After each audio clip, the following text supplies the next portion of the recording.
New York সিটির কেন্দ্রস্থলে Peter Parker, একজন উচ্চ বিদ্যালয়ের ছাত্র, একজন সাধারণ কিশোর এবং সুপারহিরো স্পাইডারম্যান হিসাবে তার জীবনকে জাগলে।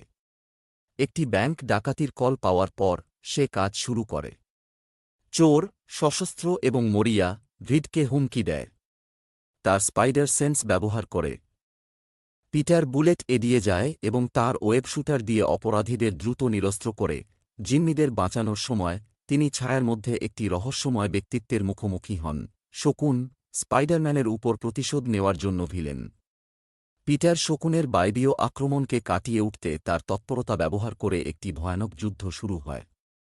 শেষ পর্যন্ত তিনি ভিলেনকে জালে আটকান, দিনটিকে আবার বাঁচান। পরে পিটার তার দায়িত্বের ভার নিয়ে চিন্তা করেন।